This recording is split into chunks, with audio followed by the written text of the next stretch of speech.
For today's cup of coffee, more aliens. Kind of, sort of, but this one has got a different spin to it. This is from Daily Mail by Kamal, I think is how you pronounce that, Sultan, June the 13th of 2023. And publications, are they still called publications? News sources, news outlets, I think is the more recent term. They're going to try to milk this whistleblower about the UFOs as much as they possibly can. And you know what? I would rather read about the UFOs than some of the political stuff because I'm so over it. And you talk about a dog and pony show and smoke and mirrors. It's going to get interesting, but at a certain point, it just wears on me. And I'm like, yeah, no. This is a little bit different. I like to spin on this. Whether you believe Data or not, it's an interesting theory. You don't have to throw the baby out with the bathwater. Some of the things that he's saying very well they have credence. Or at least they do. They ring true to me. And maybe it's just, confirmation bias. Anyhow, it's written here, a Pentagon whistleblower has claimed the Vatican is aware of the existence of non-human intelligences and helped the U.S. retrieve a downed UFO from Italian dictator Benito Mussolini at the end of the Second World War. Now, I find it very interesting that they phrased it as non-human intelligences, because that also includes interdimensional beings, very much so. Dave Grusch, 36, served 14 years in the Air Force and is a decorated Afghanistan combat officer who worked for the National Geospatial Intelligence Agency, the NGA, and the National Reconnaissance Office, the NRO. His role was to act as the NRO's representative when dealing with the Unidentified Aerial Phenomena Task Force. The task force was specifically set up to investigate UFOs. He has spoken out to say the U.S. has run a top-secret UFO retrieval program for decades and claimed the Vatican was involved in the first-ever UFO crash. Grusch said that the first recovery of a spaceship was in Magenta, Italy in 1933 and was held by Mussolini's Italian government until 1944. Let me start there. Until 1944 to 1945, when Pope Pius the 11th, I do believe that is. No, it's the 12th. Pardon me. The 12th. It's the Roman numerals.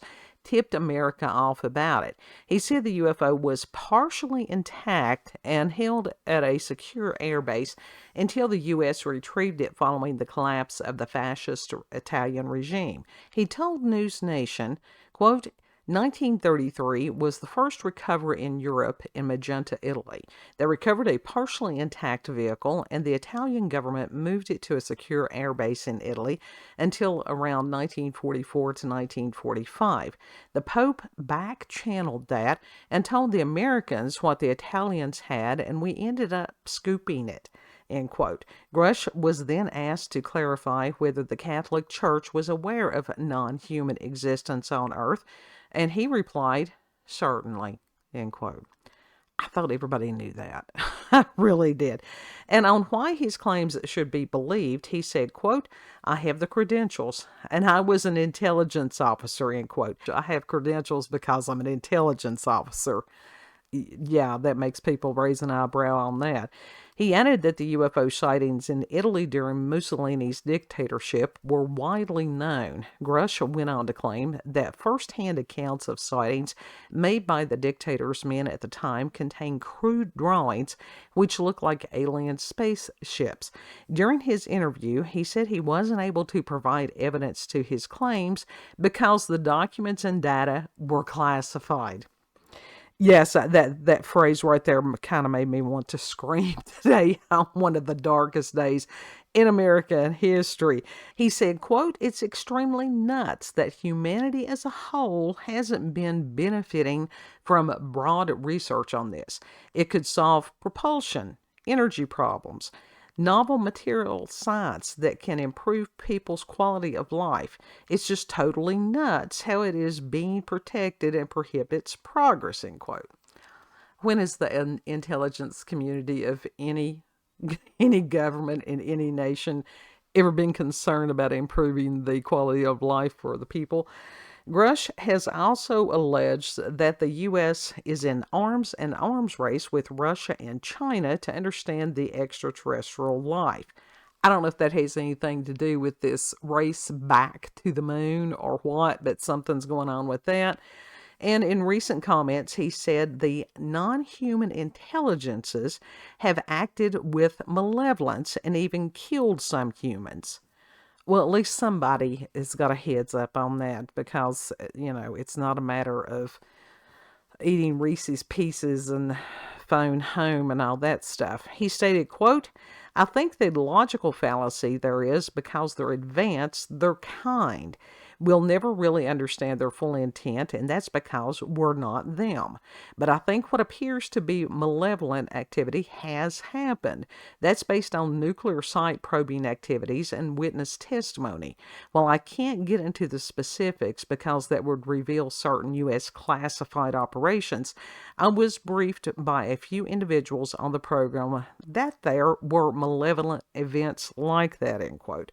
Grusch also made the astonishing claim that the U.S. government would do anything to protect the secret, including killing people itself.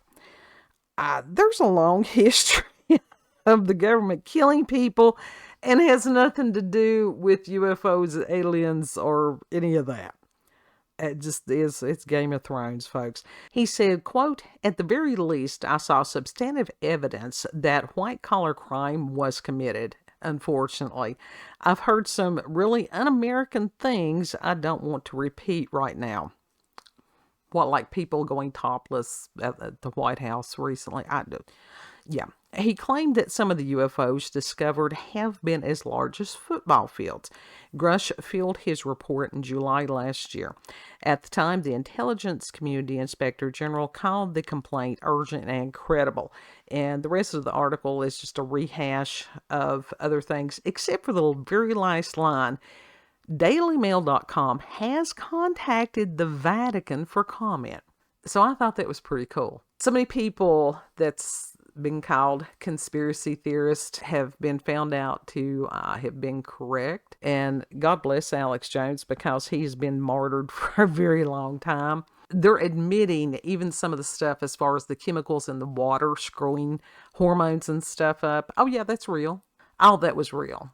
So what makes us think that some of these other things that he's talked about were not real? It does make you think. Something else I would like to introduce you to, if you're not familiar with, there was a gentleman, his name was Chuck Missler. He's very much Christian, and he would talk about eschatology, which is end times prophecies and different things like that. Some people like he and even Michael Heiser, to a degree, out there, they're considered fringe Christianity. And it's like you say Christian, people think Catholic. No, there's all branches of that, just like there's all branches of every other religion. Chuck Missler, I was listening to, I think that it was at some kind of UFO symposium that he had spoken at quite a few years ago. I'll leave you a link to a couple of videos that I appreciate whoever this was, that their channel put this. Now, when you watch it, it's a matter of this with an open mind. If you're not Christian, it's like take what you can use and leave the rest. But there's some really interesting things in there about scripture that you might find interesting. But he was talking about UFOs and the Great Deception. I listened to Dr. Missler for many years. I've done this most of my life, was just drawn to different odd things. So you might enjoy hearing what he had to say, because I'd say that the seminar was maybe 20 years or more ago, about how he looked. And the things that he was talking about, so many of them have already come to pass. It's interesting. Let us know what your thoughts are on the Vatican being drawn into this. I wasn't surprised. I wasn't surprised in the least on some of these things. You've had experiences with paranormal, supernatural, encounters with UFOs, aliens, cryptids. If you're a Chuck Missler viewer, let me know in the comment section. Email cupofcoffeewithscream@gmail.com. It's been a long day. Our internet, actually, we do have internet again. Know that you're loved. Like, share, comment, subscribe, support your local spoopy pirate ship radio. Yeah, pirate radio is always a great thing. And Lord willing, we'll see you on the next cut. Bye.